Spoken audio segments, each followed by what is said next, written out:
नमस्कार. चला तर मग पाहूया भेंडीची भाजी. ही भेंडीची भाजी डब्यासाठी एकदम मस्त, करायला पण सोपी, जास्त वेळ पण लागत नाही आणि झटपट. जर सकाळी तुम्हाला उशीर होत असेल तर एकदम पटकन 10 ते 15 मिनिटात आपली भेंडीची भाजी ही तयार होते.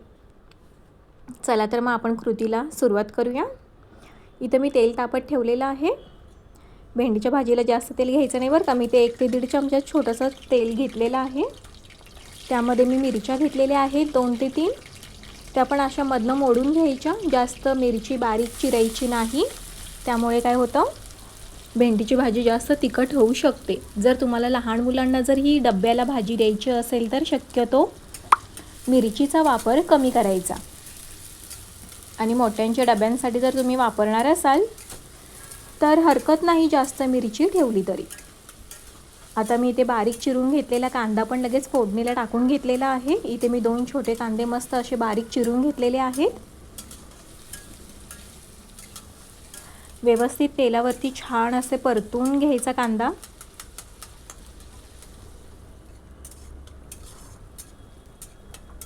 हे पहा, मस्त गुलाबी रंग येऊस्तर आपल्याला हा कांदा परतून घ्यायचा आहे.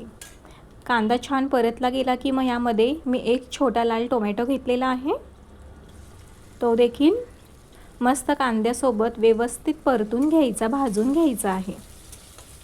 कोणी कोणी भेंडीच्या भाजीत टोमॅटो टाकत देखील नाही. तुम्हाला आवडत नसेल तर नाही टाकलं तरी चालेल.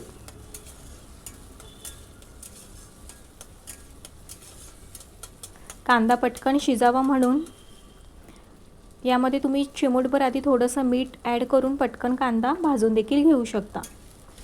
हे पहा, मी इथे आता भेंडी घेतलेली आहे. मस्त स्वच्छ अशी धुवून घ्यायची भेंडी 2 ते 3 पाण्याने.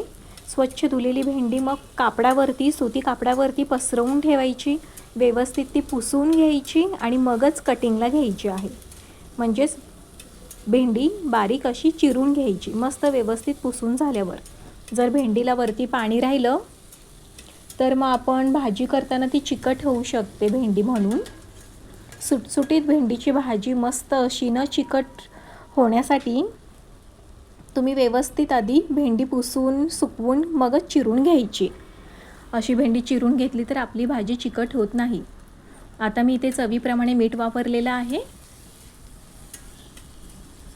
कोणी कोणी काय करतं, भेंडी आधी तेलावरती थोडंसं तेल टाकून फ्राय देखील करून घेतात.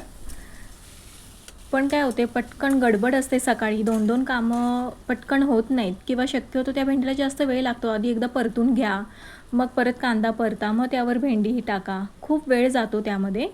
जर तुम्ही ह्या पद्धतीने पटकन केली तर एकदम पटकन भाजी होते. आता मी इथे 5 मिनिटांसाठी झाकण देऊन भेंडी शिजवून घेणार आहे. पाहूया आता आपण इथे भेंडी शिजली का ते. हे बघा किती मस्त सुटसुटीत मोकळी मोकळी भेंडी झाली की नाही आपली. आता मी ते ॲड करणार आहे थोडासा शेंगदाण्याचा कूट. 1 छोटा चमचा मी इथे भाजून घेतलेला शेंगदाण्याचा कूट घेतलेला आहे. शेंगदाण्याचा कूट लक्षात ठेवायचं, जास्त बारीक देखील वाटायचा नाही आहे.